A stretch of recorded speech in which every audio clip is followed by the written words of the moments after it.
گئے ہیں وہ آج بھی زندہ ہیں. یہ دیکھ لیں امام بخاری امام مسلم, ان کے زمانے میں ان کو اتنی دنیا نہیں جانتی تھی, اللہ نے ان کی کنٹریبیوشن قبول کی ہے. ختم نبوت کا دفاع جو ہم نے کیا ہے وہ کس نے کرنا تھا؟ سرکار جن کے بزرگوں نے چشتی رسول اللہ, اشرف علی رسول اللہ ان کلموں کو انڈورس کیا ہو, اور جنہوں نے ان کو کتابوں میں چھاپا ہو, جنہوں نے اس کے دفاع کے اوپر مناظرے لڑے ہوئے ہوں, وہ کس منہ کے ساتھ ختم نبوت کا دفاع کر سکتے ہیں؟ ان کے بزرگوں نے تو خود ختم نبوت کے اوپر ڈاکے مارے ہوئے ہیں, کبھی کشف کے نام کے اوپر, کبھی الہام کے نام کے اوپر, اور کبھی جو ہے وہ امامت کو بگاڑ کے اس حوالے سے کہ آسمان اور زمین کا کوئی رشتہ موجود ہے وہی کے اعتبار سے. انہوں نے کہاں سے دفاع کیا؟ پھر کہتے ہیں جناب وہ دیکھیں ہم کشف الہام میں یہ نہیں کہتے کہ کوئی احکامات ملتے ہیں, احکامات صرف پیغمبروں کو ملتے ہیں, باقیوں کو صرف خوشخبریاں ملتی ہیں. سرکار وہ خوشخبریاں جو کشف الہام سے نہیں ملیں گی, وہ بخاری مسلم میں حدیث ہے, میری وفات کے بعد نبوت کی خبروں میں صرف مبشرات خوشخبریاں باقی ہیں, بشارتیں. پوچھا گیا کیا؟ فرمایا وہ خواب ہیں, اور وہ بھی بخاری مسلم میں ہے کہ خواب کی 3 اقسام ہیں, اللہ کی طرف سے, شیطان کی طرف سے, یا نفس کی طرف سے. تو صحابہ کرام علیہم رضوان, اہل بیت علیہم السلام, اور سب سے بڑھ کر رسول اللہ صلی اللہ علیہ وآلہ وسلم کا سچا دین اس پلیٹ فارم سے بیان ہو رہا ہے.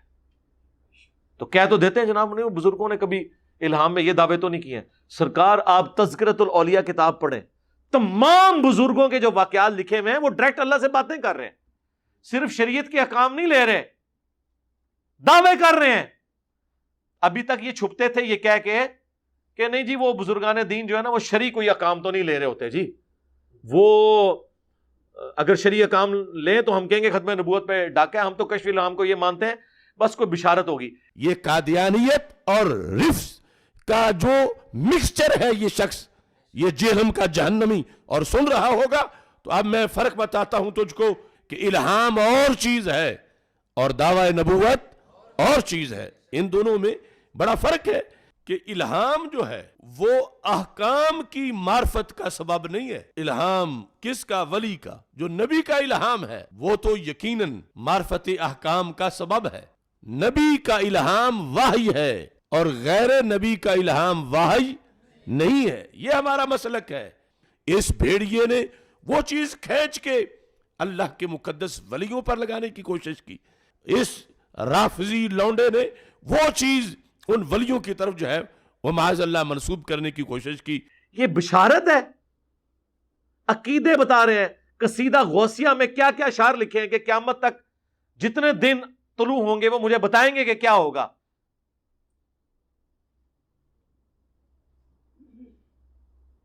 تمام اولیاء کی گردن پہ میرا پاؤں ہے, میرا کوئی مرید بغیر توبہ کے نہیں مرے گا, میں اپنے سارے مریدین کو جنت میں اپنے ساتھ لے کے جاؤں گا. سرکار یہ ساری چیزیں علم الغیب سے تعلق رکھتی ہیں, یہ عقیدے ہیں. یہ کہاں سے بشارتیں مل گئیں؟ یہ تو صرف پیغمبر کا ٹائٹل ہے. وما کان اللہ لیطلعکم علی الغیب ولکن اللہ یجتبی من رسلہ من یشاء. اللہ کی یہ شان نہیں ہے کہ غیب کے اوپر کسی کو مطلع کرے, وہ اپنے رسولوں میں سے جسے چن لیتا ہے ان کو غیب پر اطلاع دیتا ہے. آپ پیغمبروں والا ٹائٹل ان بابوں کے بارے میں کلیم کریں, کبھی کشف کے نام پہ, کبھی کرامت کے نام پہ, اور جی دائیں طرف سلام پھیرا سارے حافظ ہو گئے. اچھا وہ سٹوری پوری پتہ کیجئے. ایک خاوند, درد بڑی کہانی ایک خاوند کی ہے جو مرید تھا ایک بابا جی کا. اس کی جب شادی ہوئی تو اس کی بیوی جو ہے وہ حافظہ تھی. اس نے کہا میں تنوں نیڑے نہیں لگن دینا جب تک تو بھی حفظ نہیں کرتا. تو ٹائم قیامت آ گئی. یہ میں کیا, وہ گھبرایا ہوا جو ہے نا وہ بابا جی کے پاس پہنچا. بابا جی بابا جی بابا جی. وہ جب وہاں پہنچا بابا جی کے پاس, بابا جی بڑے پریشان ہوئے. ان کا کوئی نہیں بیٹا کر لیتے ہیں, تو فجر کی نماز میرے ساتھ پڑھی. تو فجر کی نماز جب انہوں نے پڑھی تو کہتے ہیں دائیں طرف سلام پھیرا تو سارے ہی حافظ ہو گئے. یعنی وہ سارے اس قابل ہو گئے کہ اب وہ حفاظ لڑکیوں کے ساتھ شادی کر سکتے تھے. اور بائیں طرف پھیرا تو سارے ناظرہ ہو گئے, وہ ناظرہ کے ساتھ شادی کر سکتے. یہ مولویوں کی ساری سٹوریاں عورتوں سے شادیوں سے شروع ہو کے اس کے اوپر ہی ختم ہوتی ہیں. یہ کرامتی وچ بھی ہے پیچھے ویاہ وڑیا سی کہ وہ ایک شادی ایسی عورت کے ساتھ ہوگی جو حافظ قرآن تھی, اس نے اپنے خامد کو نزدیک نہیں لگنے دیا تو پیر صاحب کے پاس گیا تو انہوں نے سرکار اصحاب صفا اس طریقے سے اگر قرآن سیکھ جاتے تو نبی علیہ السلام ان کے اوپر ایفرٹ پٹ کرتے.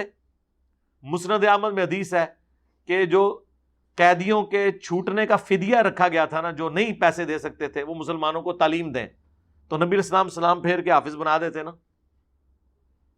اس طرح علم ٹرانسفر ہوتا ہے. جب ہم یہ کہتے ہیں وہ کہتے ہیں جناب ہمارے بزرگوں کا مذاق اڑاتے ہیں. بھئی بزرگوں کا مذاق تو آپ خود اڑواتے ہیں نا جب آپ اس قسم کے کلیم کرتے ہیں, تو آپ بیسیکلی یہی کچھ کر رہے ہوتے ہیں. ہمیں تو کہتے ہیں بشارتیں بشارتیں نہیں, آپ ڈائریکٹ احکامات کی بات کر رہے ہوتے ہیں. تو مذاق آپ کے بزرگوں نے خود اڑوایا ہے, ہم نے نہیں انہیں کہا تھا کہ آپ اس قسم کے واقعات اپنے ساتھ منسوب کریں. ہم نے صرف آپ کو تھنک آؤٹ آف باکس کیا کہ ٹھیک ہے یار, اگر یہ پاسبل ہے تو ہم کوئی بڑا دعویٰ نہیں کرتے. آپ لوگ کہتے ہیں ہمارے بزرگ روحانی آپریشن کرتے ہیں, تو ایک نومولود بچے کا روحانی آپریشن بغیر بلیڈ مارے آپ کر دیں, ختم کر دیں, اور ٹائم قیامت تک ہے. جو بزرگ بائی پاس کر لیتے ہیں خطرے سے فیل ہو گئے نا آگے,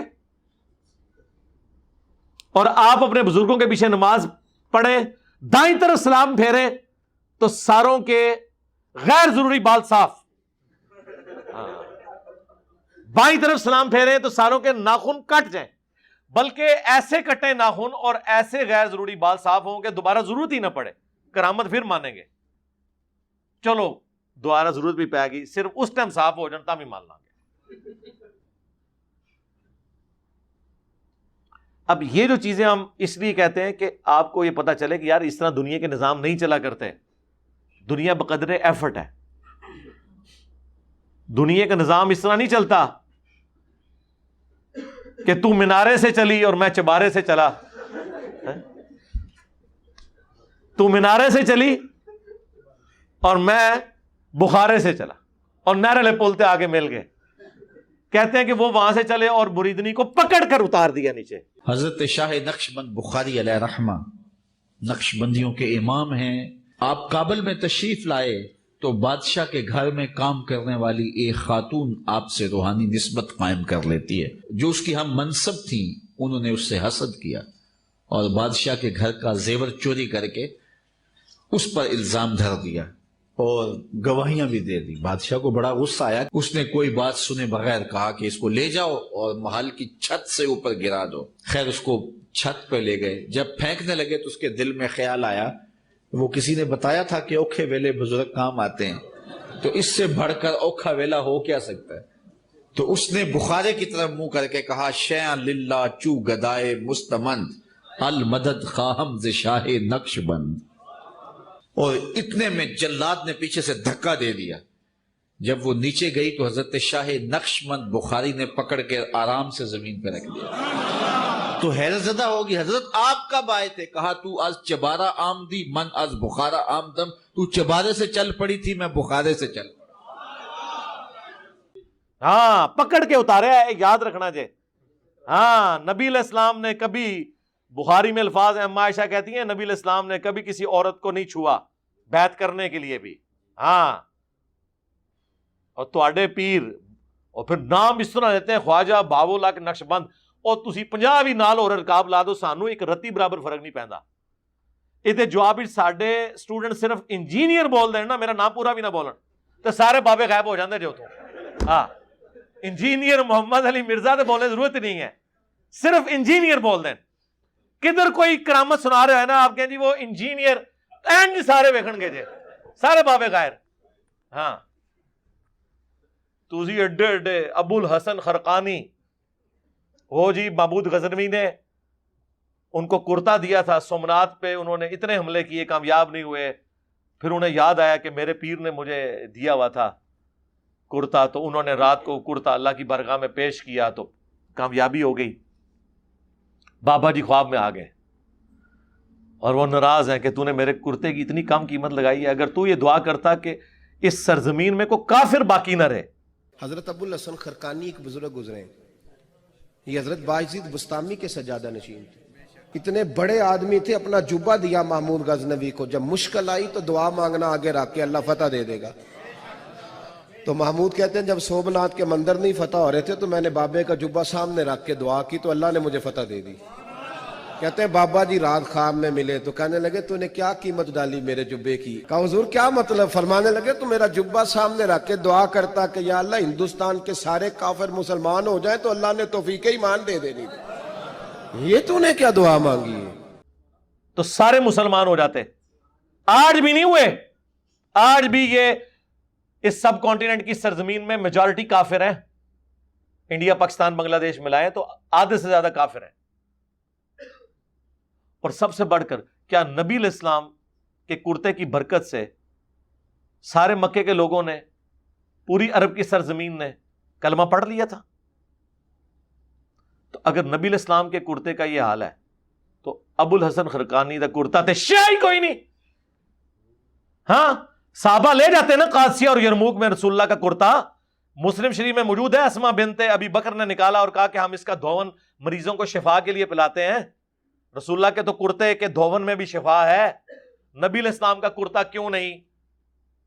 صحابہ کرام نے قادسیہ اور یرموک میں پیش کیا، جنگ یمامہ میں تو کم از کم پیش کر دیتے، جہاں جنگ بھی مسلمہ کذاب سے تھی تو شروع میں مسلمان ہار بھی گئے، بعد میں اللہ تعالیٰ نے غیبی مدد فرمائی اور جیتے، تو لے جاتے رسول اللہ کا کرتا۔ اگر نبی علیہ السلام کے کرتے کے بارے میں کوئی صحابہ کا اس طرح کا عقیدہ نہیں ہے کہ کوئی اس کو دیکھ کے کلمہ پڑھ، یار نبی علیہ السلام کو خود دیکھ کے کیا صحابہ اکرام کے علاوہ جو باقی لوگ تھے انہوں نے کلمہ پڑھ لیا تھا کافروں نے؟ تو اس طرح کی جب آپ کرامات بیان کرتے ہیں، پھر ہم آپ کو جب کمپیریزن کرواتے ہیں تو پھر آپ کو برا لگتا ہے، تو ہم نبی علیہ السلام سے کمپیریزن کروائیں گے نا۔ کہتے ہیں جی وہ شیخ عبد القادر جیلانی کے مرید نے ایک دفعہ ان کو وضو کروایا تو لوٹا جب رکھا تو اس کی ٹوٹی جو ہے نا وہ قبلہ رخ نہیں تھی۔ یہ کیڑا دین ہے جی؟ تقوی ہے، اچھا رک جاؤ، رکو ذرا، صبر کرو، اگے بھی ٹرنا ہے۔ کہتے ہیں جی ان کو اتنا غصہ آیا، اچھا یہ کوئی اس نے کو قتل کر دیا تھا بندہ؟ کہتے ہیں جی اتنا غصہ آیا کہ شیخ عبد القادر جیلانی نے مرید کی طرف جب دیکھا جلال بھری نظروں سے تو وہ وہیں پر اس کا کام تمام کر دیا، وہ جلال کی تاب نہ لا کر فوت ہو گیا، شہید نہیں لگیا انہوں نے، فوت ہو گیا۔ تو پوری زندگی بیچارہ وضو کروانا رہا، انتے مر گیا رام موت، شہید پھر بھی نہیں ہویا، کوئی فائدہ نہیں ہویا بابے نو وضو کرانے دا۔ اچھا یہ بابا جی کو ہم کچھ نہیں کہہ رہے، بابا جی آپ کو نہیں کہہ رہے، بابا جی آپ کو نہیں